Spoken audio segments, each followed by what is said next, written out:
मुलांनो, आता आपण बेसिक प्रपोर्शनॅलिटी थेरम बघितला, कॉन्व्हर्स ऑफ बेसिक प्रपोर्शनॅलिटी थेरमही बघितला. या दोनचा वापर करून आता आपल्याला पुढच्या काही प्रॉपर्टीज आहेत, थेरम टाईपच आहेत, तर त्या बघायच्यात. तर पहिली प्रॉपर्टी त्याच्यामध्ये आहे property of angle bisector of a triangle. हा आपण बघणार आहोत. त्याच्यामध्ये नाव लिहूयात आधी. Property of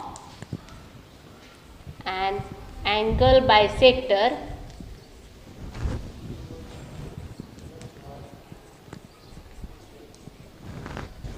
of a triangle. तर यामध्ये हा थेरम कसा सांगतो, याचं स्टेटमेंट कसं डिस्क्राईब करता येते. तर एखाद्या त्रिकोणामध्ये, या त्रिकोणाचं नाव घेऊयात आपण ABC. एक अँगल बायसेक्टर BE हा AC ला E पॉईंटमध्ये डिवाइड करतोय. या प्रॉपर्टीनुसार ह्या रिमेनिंग साईडचा जो प्रपोर्शन असतो ते प्रपोर्शन आणि AC ज्यामध्ये डिवाइड झालेला आहे, ज्या प्रपोर्शनमध्ये डिवाइड झालेला आहे, हे दोन रेशो इक्वल असतात. म्हणजे they are in proportion. That means AB upon BC is equal to AE upon EC. हा सुद्धा लेंथच्या बाबतीत कन्सेप्ट सांगतोय. हा पण लेंथमध्येच आहे. रिमेनिंग साईड्सच्या रेशो घ्यायचा आणि जी साईड डिवाइड झालेली आहे त्या ज्या प्रमाणात डिवाइड झालेले ते रेशो घ्यायचा. ह्या दोन रेशो सेम असतात. हा property of an angle bisector of a triangle आहे, प्रॉपर्टी आहे. मग ही आपल्याला प्रॉपर्टी BPTच्या आधारे म्हणजे बेसिक प्रपोर्शनॅलिटी थेरमचा वापर करून प्रूव्ह करायची आहे. तर त्यासाठी आपण आता आधी स्टेटमेंट लिहूयात. या थेरमनुसार the bisector of an angle of a triangle. मग या ट्रायंगलमध्ये, या त्रिकोणामध्ये आपण काढलेल्या आकृतीच्या ट्रायंगल ACB मध्ये ABC म्हणा, तर C हा अँगल बायसेक्ट झालेला आहे. ACE आणि ECB असा बायसेक्ट झालेला आहे. Divides the side opposite to the angle. मग कोणची साईड आहे अपोजिटला? AB साईड आहे. Divides the side. आता ही डिवाइड कशामध्ये झालेली आहे? AE आणि EB. Divides the side in the ratio of the remaining side. मग ह्यांचा रेशो येईल AE अपॉन EB आणि रिमेनिंग साईडचा रेशो काय येईल? AC upon CB. तर अशा ह्या दोन रेशो समान असतात. हे आपल्याला या प्रॉपर्टीनुसार सिद्ध करायचं आहे. मग यामध्ये आता आपण जेव्हा याचा गिवन लिहितो, तर गिवनमध्ये आपल्याला काय लिहावं लागेल? The bisector of an angle of a triangle. मग ह्या ट्रायंगलचं नाव काय आहे? In triangle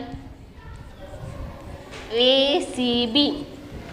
in triangle ACB ray CE is an angle bisector. Is an angle bisector of angle ACB. Intersect opposite side कोणती याची? Intersect side AB at point E. या दिलेल्या थेरमनुसार आपल्याला गिवन लिहायचं आहे आकृतीच्या आधारे. हा झाला गिवन. आता आपल्याला टू प्रूव्ह, काय प्रूव्ह करायचं आहे? आता आपल्याला साध्य काय आहे ते बघायचे, काय सिद्ध करायचे ते बघायचे. म्हणजे टू प्रूव्ह हे घ्यायचंय. यामध्ये अपोजिट साईड, हे जे डिवाइड झालेल्या साईड आहे ती in the ratio of the remaining sides आहे. हे दोन रेशो सारखे. म्हणजे आता ही डिवाइड कशी झाली आहे? AE upon EB. आता रिमेनिंग साईडचा रेशो काय येईल? AC upon CB. हे दोन रेशो आपल्याला सारखे दाखवायचे. मग त्यासाठी आपल्याला थोडंसं या ACB या ट्रायंगलमध्ये कन्स्ट्रक्शन करायचं.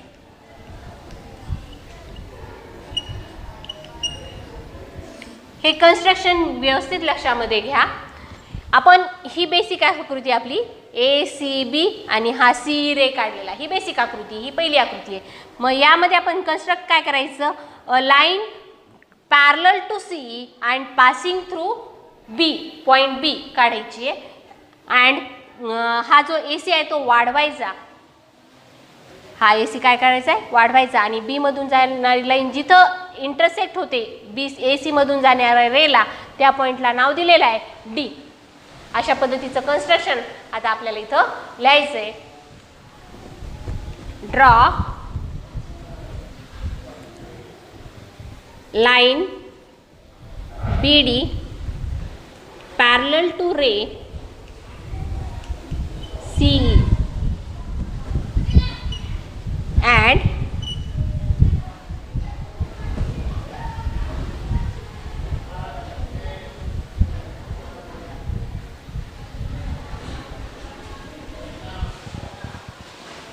extend AC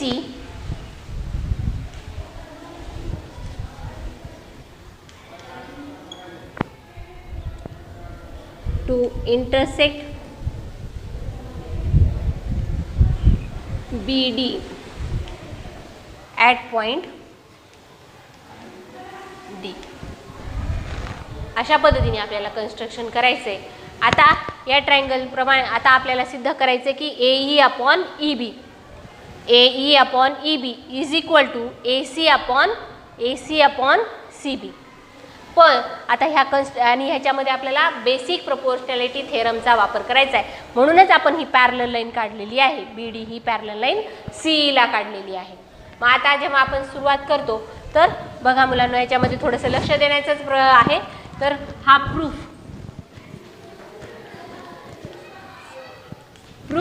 काढताना आपल्याला ह्या पॅरलल लाईन आणि त्याच्या ट्रान्सव्हर्सलचा विचार करायचा. तर बघा, सुरुवातीला CE parallel to BD and transversal AD घ्यायची.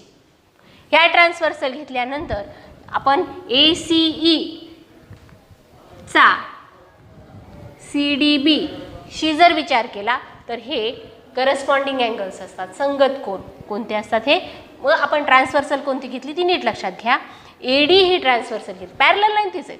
CE parallel to BD and transversal is AD. तर हेच आपल्याला इथे आपल्याला सांगायचं आहे. आणि त्यानंतर ACE congruent to CDE which are corresponding angles. मग आता आपण इथे लिहूयात,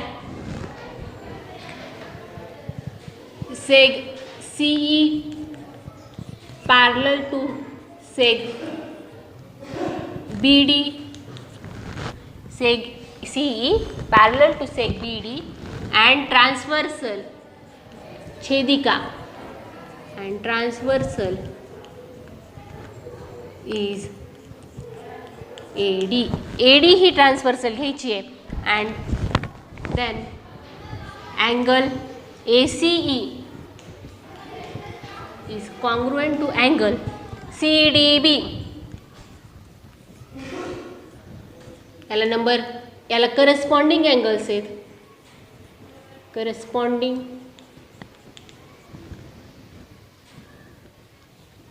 अँगल्स याला आपल्याला नंबर 1 स्टेटमेंट म्हणायचं. आता दुसरं पण जेच पॅरलल लाईन्स वापरायच्यात, फक्त ट्रान्सव्हर्सल चेंज करायची आहे. BC ही ट्रान्सव्हर्सल घ्यायची. सेग CE parallel to seg BD and transversal change करायची.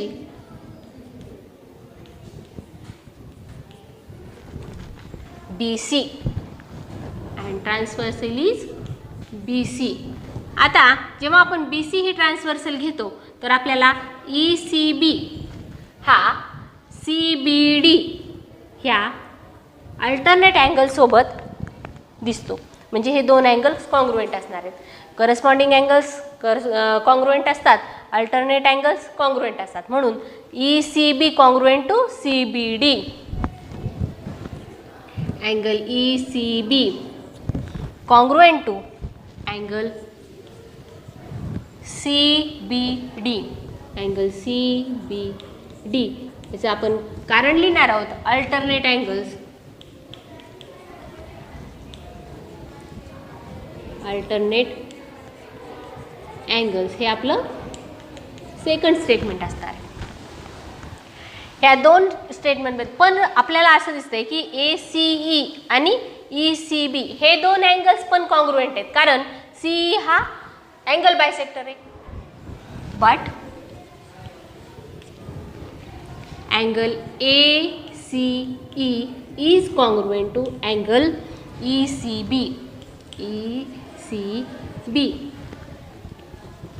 आपण ह्याला थोडक्यामध्ये गिव्हन असे म्हणू शकतो, कारण हा अँगल बायसेक्टरनी तयार झालेले आहेत दोन.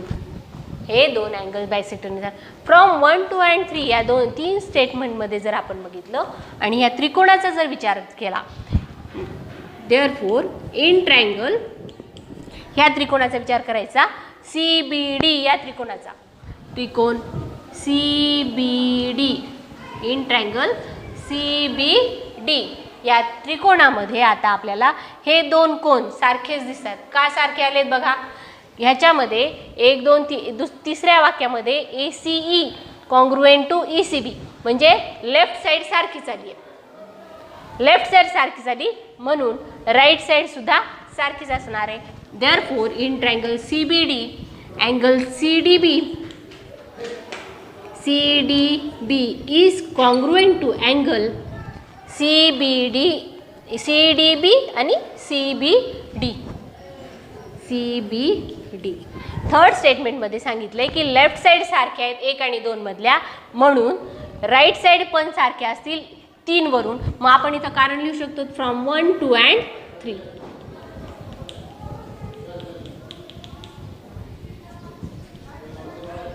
फ्रॉम 1 2 and 3 हे त्रिकोणामध्ये दोन कोन सारखे आलेले आहेत. मग आता ह्या ट्रायंगलमध्ये CBD मध्ये जर हे कोन एकरूप असतील तर त्याच्या समोरच्या opposite sides are also equal. Therefore side CB is also congruent to side CD. Side CB is equal to side CD and this is our fourth statement. आता आपण आता ही प्रॉपर्टी आपल्याला बेसिक प्रोपोर्शनॅलिटी थेरम प्रमाणे सोडवायची आहे ना. तर मग CE is parallel to DB. A line CE which is parallel to third side of triangle BD. तर ह्यामध्ये आता आपण जर ह्याचा रेशो बघायला गेलो तर PPT म्हणलं थेरम नुसार कसं होणार आहे, इन ट्रायंगल पूर्ण ट्रायंगलचा विचार करायचा. आता कन्स्ट्रक्शन सहित ADB इन ट्रायंगल ADB मग कोणती पॅरलल लाईन आहे, रे CE is parallel to set BD आणि मग रेशो कसा तयार होणार आहे, AD ला कसं डिवाइड झालेलं आहे लक्षात घ्या, AC अपॉन CD आणि AB ला कसं डिवाइड झालेलं आहे, AE upon EB.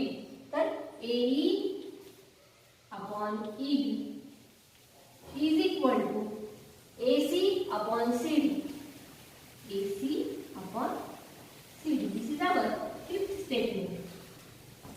But from 4 we see CD is equal to CD. We can transfer CD to by CB. CD is transferred by CB. Change by CB.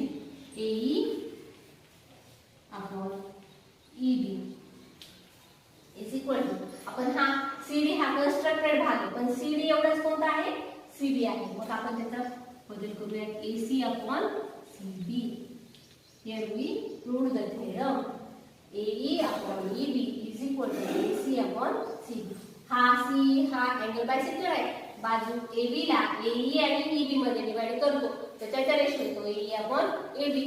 AE upon AB is equal to the remaining sides ratio पाहिजे आपल्याला. मग remaining sides ratio काय येतो, AC upon CB. हे दोन ratio सारखे असतात. Property of an angle bisector of a triangle. Basic proportionality थेरमचाच वापर करून आणखीन एक प्रॉपर्टी आपण बघणार आहोत, property of 3 parallel lines and their transversals. या स्टेटमेंट्सनुसार या 3 पॅरलल लाईन्सला जर ट्रान्सव्हर्सल्सनी असं इंटरसेप्ट केलं असेल तर जे इंटरसेप्ट्स आहेत AB and BC are the intercepts on transversal T1.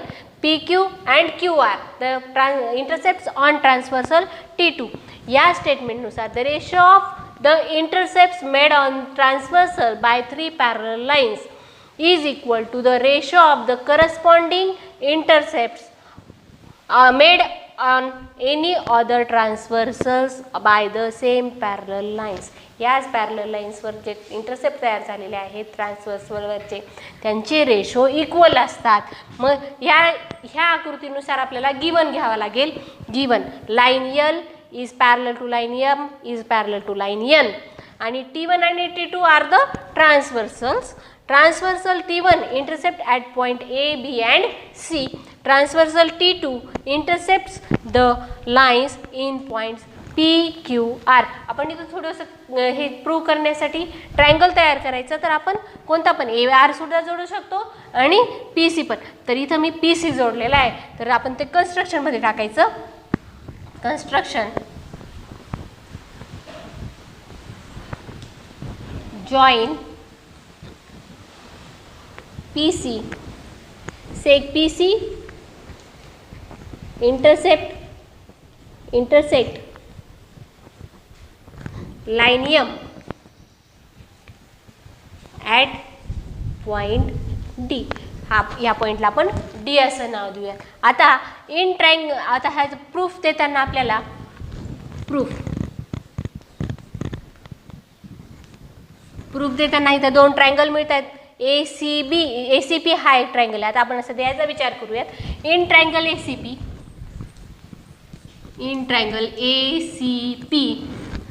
ACP मध्ये आपण बघू BD is parallel to AB. हे आपल्याला गिवन आहे. Seg BD is parallel to line third side इथे AP. In triangle ACP BD is parallel to AP. आता जे intercept तयार झालेले आहेत ते आहेत बघा AB आणि BC, PD आणि DC आणि BPT थेरमनुसार जर आपण ह्यांचा रेशो घेतला AB upon BC is equal to PD upon DC. इथं आपण बाय BPT थेरम वापरलेला आहे. याला आपण नंबर 1 स्टेटमेंट घेऊयात. असं सेम आपल्याला ट्रायंगल PCR मध्ये पण दिसून येतं. इन ट्रायंगल PCR सेग इथं कोणत्या सेगमेंट पॅरलल आहेत. DQ is parallel to CR. DQ is parallel to line किंवा ती साईड सुद्धा आहे ट्रायंगलची. DQ is parallel to CR आणि BPT प्रमाणे PD upon DC is equal to PQ upon QR. हे पण आपण बेसिक प्रपोर्शनॅलिटी थेरमनुसारच मांडलेलं आहे. आता BD अपॉन DC हा AB अपॉन BC या रेशोशी सुद्धा इक्वल आहे आणि PQ अपॉन QR. म्हणून आपण असं हे दोन नक्कीच एकत्र असणार, एकसारखेच असणार आहेत, एकच असणार आहेत, इक्वल असणार. AB upon BC is equal to PQ upon QR.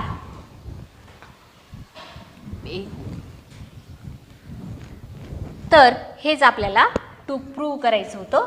To prove इथं लिहूयात आपण.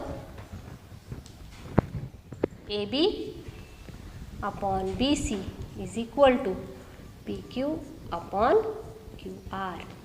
तर हे आपण AB upon BC is equal to हे दोन रेशो आपले समान आलेले आहेत बाय बेसिक प्रपोर्शनॅलिटी थेरम. तर या व्हिडिओमध्ये आपण basic proportionality theorem, converse of basic proportionality theorem आणि त्यावर आधारित दोन प्रॉपर्टीज आपण बघितलेल्या आहेत. एक होती अँगल बायसेक्टरची आणि दुसरी आहे 3 पॅरलल लाईन्सची. थँक्यू.